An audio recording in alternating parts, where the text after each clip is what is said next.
ताजमहल जिसने भी देखा बस वह देखता ही रह गया।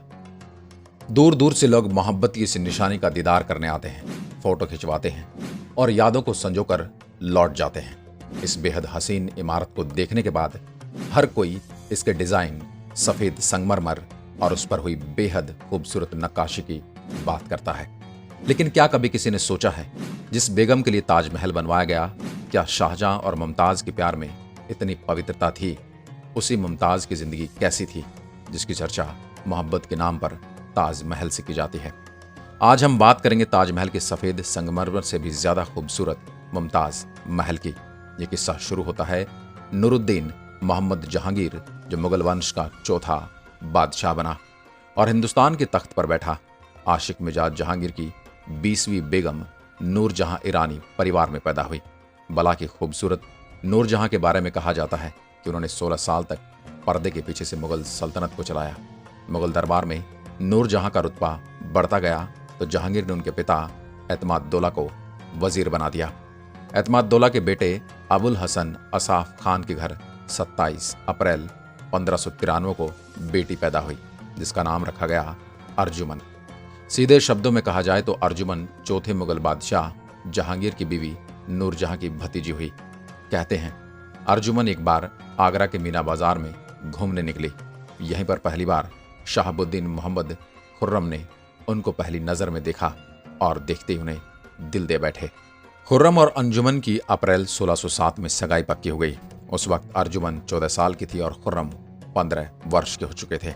करीब 5 साल बाद 10 मई 1612 को जब खुर्रम 20 के हुए और अर्जुमन 19 साल की हुई तो दोनों का निकाह करा दिया गया। रोचक बात यह कि जब खुर्रम और अर्जुमन की नजरें पहली बार मिली थी तब दोनों कुंवारे थे, लेकिन दोनों की सगाई और शादी के बीच जो वक्त गुजरा उसमें खुर्रम की शादी हुई पारस की शहजादी कबांदरी बेगम से। समय बीता और जहांगीर के बाद खुर्रम ने गुमल तख्त की कमान संभाली। बादशाह बनने के बाद खुर्रम शाहजहां बन गए और उनकी सबसे प्यारी बेगम अर्जुमन को मुमताज महल का खिताब दिया गया। शाहजहां और मुमताज के 14 बच्चे हुए। मुगल इतिहास के 2 सबसे चर्चित किरदार दारा शिकोह और औरंगजेब भी मुमताज महल की ही कोख से पैदा हुए। दारा शिकोह मुमताज महल की तीसरी औलाद थे और पहला बेटा दारा शिकोह को न केवल कुरान कंठस्थ थी बल्कि उसने कई हिंदू धार्मिक ग्रंथों का अनुवाद भी फारसी में किया था। मुगल इतिहास का दूसरा अहम किरदार औरंगजेब मुमताज महल की छठी संतान था। बाद में दारा शिकोह और औरंगजेब की दुश्मनी हुई और औरंगजेब ने मुगल तख्त संभालने के बाद दारा शिकोह को सजाए मौत दे दी थी।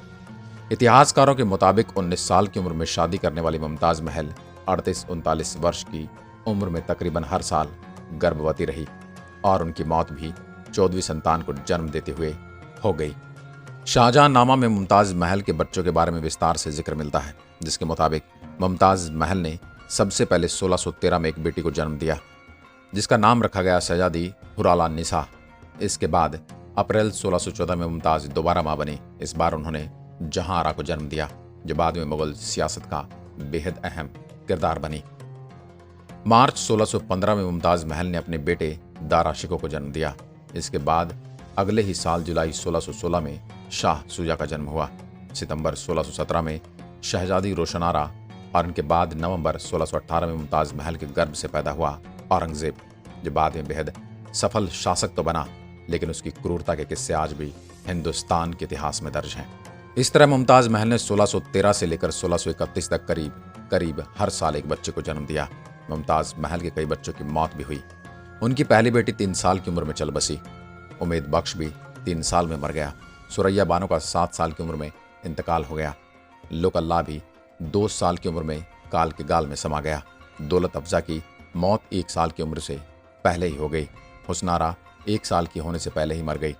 इस तरह मुमताज महल के 14 बच्चों में से 6 की मौत हो गई। मरने से पहले मुमताज महल ने जिस संतान को जन्म दिया उसका नाम रखा गया गोह रारा, जिसकी जिंदगी काफी लंबी रही। दरअसल 14वीं संतान को जन्म देते वक्त मुमताज महल को मालूम था कि अब उनका बचना मुश्किल है, इसलिए उन्होंने शाहजहां को अपने पास बुलाकर कहा, मेरी आखिरी ख्वाहिश है, अगर हो सके तो उसे पूरा करने की कोशिश करिएगा। बादशाह ने कसम खाते हुए कहा, तुम्हारी हर इच्छा पूरी की जाएगी। मुमताज महल ने कहा कि मेरे मरने के बाद एक ऐसा मकबरा बनवाएं जो आज तक इस दुनिया में न बनवाया गया हो। मुमताज महल की इतनी ख्वाहिश ने ताजमहल की नींव रखी। मुमताज की मौत के गम में शाहजहां ने पूरी सल्तनत में शोक का ऐलान कर दिया। मुगल बादशाह ने पूरे 2 साल मुमताज महल की मौत का गम मनाया। W vaguely of Sandy Desai ने अपनी किताब शाहजहांनामा और इनायत खान में लिखा है, मुमताज महल की मौत के बाद शाहजहां ने संगीत सुनना छोड़ दिया। लगातार रोने की वजह से उनकी आंखें कमजोर हो गई। पहले जब उनका एक भी बाल सफ़ेद होता तो वह उसे खुदवा दिया करते थे, लेकिन मुमताज महल की मौत के 1 हफ्ते के बाद ही उनके बाल तेजी से सफ़ेद होने लगे। वादे के मुताबिक शाहजहां ने मुमताज महल की मौत वाले साल 1631 में ही ताजमहल का निर्माण शुरू कराया। ताजमहल का निर्माण कार्य पूरा होने में 22 साल लगे। इसे बनाने के लिए शाहजहां ने यमुना किनारे उसी जगह को चुना जहां पर अक्सर मुमताज महल घूमने जाया करती थी। 20,000 मजदूरों ने दिन रात काम करके तब जाकर 1653 में निर्माण कार्य पूरा हुआ।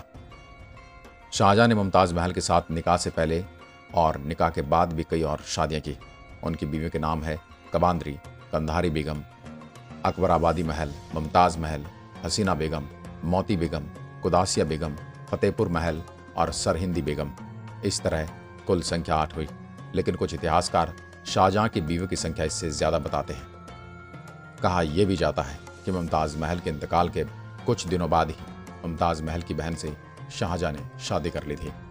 शाहजहां की बीवियों के साथ उनके हरम की भी खूब चर्चाएं मिलती हैं। इसमें हजारों औरतों को रखा गया था। इतिहासकारों की माने तो शाहजहां के काल में हरम के अंदर 8,000 से ज्यादा रखैल थी, जो किसी भी मुगल बादशाह के समय में सबसे ज्यादा संख्या में रही।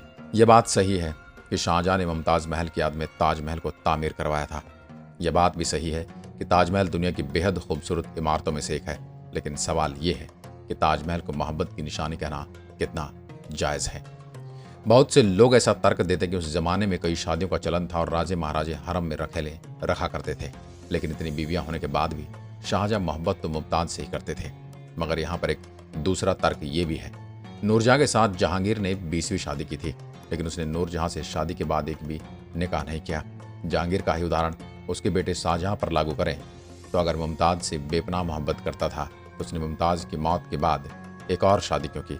इतना ही नहीं, मुमताज महल से पहली नज़र का प्यार होने के बावजूद भी शाहजहां ने पहले मुमताज महल से शादी नहीं की थी, बल्कि उसकी पहली शादी पारस की शहजादी कबांद्री बेगम से हुई थी। ऐसे में शाहजहां और मुमताज महल के बीच पाकीज़ा मोहब्बत के दांव पर सवाल खड़े होते हैं। हमने तो मुगलिया इतिहास में दर्ज सारे फैक्ट आपके सामने ईमानदारी से रख दिए हैं। अब आप तय करें कि क्या ताजमहल को पवित्र प्रेम की निशानी माना जाए या सिर्फ एक खूबसूरत इमारत। क्योंकि सच तो यह है कि ताजमहल के आकर्षण के पीछे सिर्फ एक खूबसूरत इमारत नहीं है, बल्कि लोग ताजमहल को अलग नज़र से भी इसलिए देखते हैं क्योंकि ताजमहल को मोहब्बत की निशानी कहा जाता है। अब इसे मोहब्बत की निशानी कहना सही है? कमेंट बॉक्स पर सवाल व राय ज़रूर रखें। वीडियो पसंद आए तो वीडियो को लाइक करें, शेयर करें और हमारे पेज को फॉलो करना ना भूलें। धन्यवाद।